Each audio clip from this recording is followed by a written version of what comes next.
On this week's episode of Cocktail Limelight, we're going to be examining some of my favorite cocktails out of the Savoy Cocktail Book that don't always get the attention that they deserve.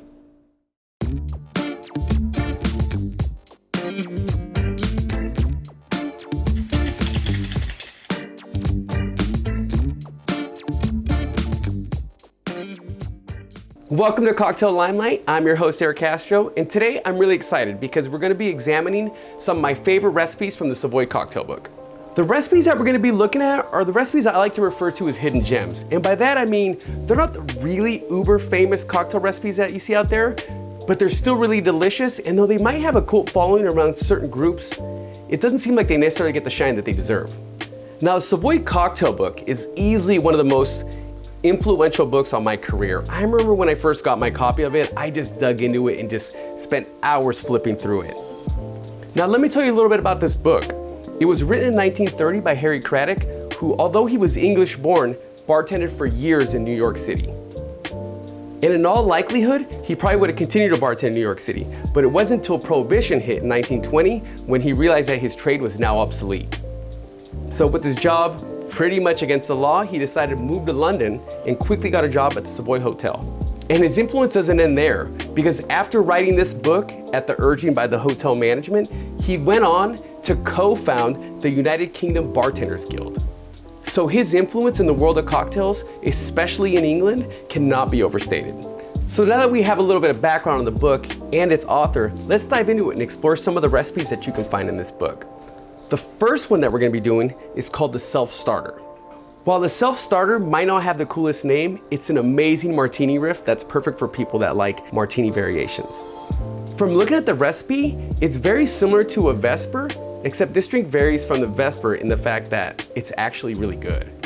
Now, don't get me wrong, the Vesper has its legitimate place in the world of cocktails. It really does, and it's definitely worth knowing, but stop trying to act like it's better than it is. Well, anyway, let's go ahead and make one now.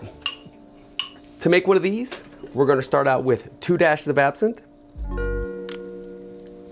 followed up with a ½ ounce of Apricot Liqueur. Next, we're going to add 1 ounce of Lillet Blanc. Finally, we're going to top this mixture off with 1.5 ounces of London Dry Gin. Now that we have all of our ingredients in here, we're going to add some ice and give it a good stir.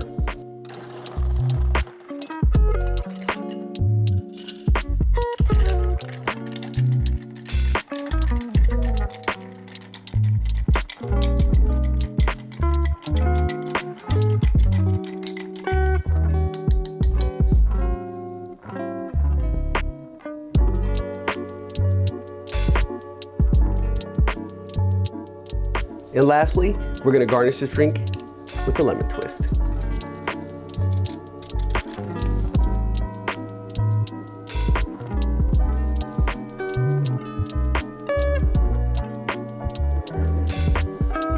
The Self-Starter. Now, the next cocktail that we're making is called the September MORN cocktail. And honestly, it has everything that it needs to have been way more popular than it is. And by that I mean, it's delicious, it's frothy, and more importantly, it's red. And the reason why I mentioned the color is because, come on, any of us who've ever worked in a bar or restaurant know that as soon as a red drink goes out, everybody wants to order it. If anything, the only thing I could knock from it is that the name doesn't really pop. September MORN cocktail. It's not that it's bad, but it also doesn't really tell you much about the drink. But anyway, we're gonna make one, and I'm sure you're gonna enjoy it. So let's go ahead and make one now. First, we're gonna start out with 3/4 ounce lemon juice. Next, we're gonna add 3/4 ounce Grenadine. And if you can, make it from scratch. Otherwise, buy some Grenadine from a reputable dealer. Otherwise, you know, the stuff that you buy, you know, from the grocery store that's like kind of neon red, that it's just gonna ruin the drink. Now that we have the lemon and Grenadine in here, I'm gonna follow that up with 2 ounces of White Rum. Lastly, I'm gonna add the egg white from 1 egg. And you don't necessarily need all of the egg white, because you have to remember, eggs back then weren't as big as they are now. So, you know, if, maybe about half the egg white, 3/4 the egg white, you should be good to go. Trust me on that one. And from looking at the ingredients so far, it pretty much just looks like a Clover Club, but made with rum instead of gin. And I mean, in honesty, it looks like that because that's pretty much what it is. But that doesn't mean that this drink is limited in how it tastes. You know, there are so many different ways that you could go about making this drink. You could use an Agricole. You could use more of a traditional Cuban style white rum. You could use a clear. There's so many different types of rums and rum combinations that you could honestly make this drink 10 different times and end up with 10 complete different cocktails. With that said, let's go ahead and dry shake this with the egg white to build up a nice froth.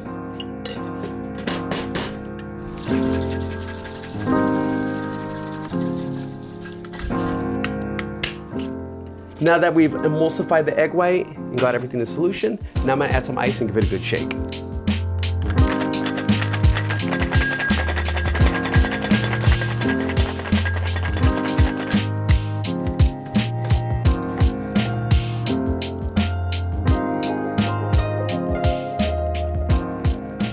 Now that we got the drink strained out, as the drink before, we're gonna garnish it with a nice fresh lemon twist.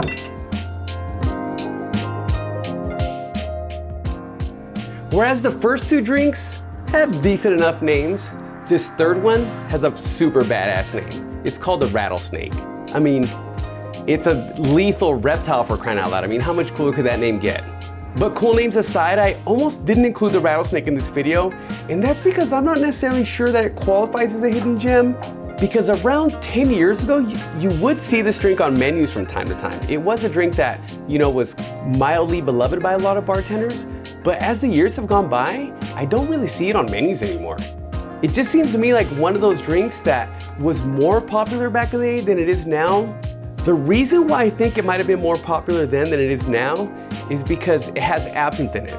And we all know that absinthe had a revival, maybe around 2008, 2010, and it had become a lot more popular because it was hard to get in the States. Well, pretty much impossible to get in the States up until then. But now that I feel like the absinthe craze has kind of dwindled, unfortunately the Rattlesnake has kind of dwindled with it. But anyway, I think it's time to help put that drink back on the map. Let's go ahead and make one now. First, we're gonna do 2 to 3 dashes of absinthe, follow it up with 3/4 ounce lemon juice, and then 3/4 ounce simple syrup. And for the base spirit in this cocktail, we're gonna be using rye whiskey. So let's go with 2 ounces of a bonded rye. It doesn't have to be bonded, but I find that a bonded rye works really well in this cocktail. And just like before, this drink's gonna be getting a little bit of egg white as well.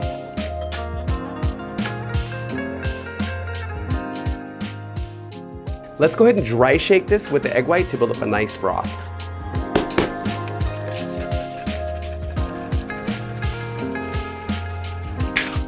Now let's go ahead and add some ice to our tin and give it a good shake.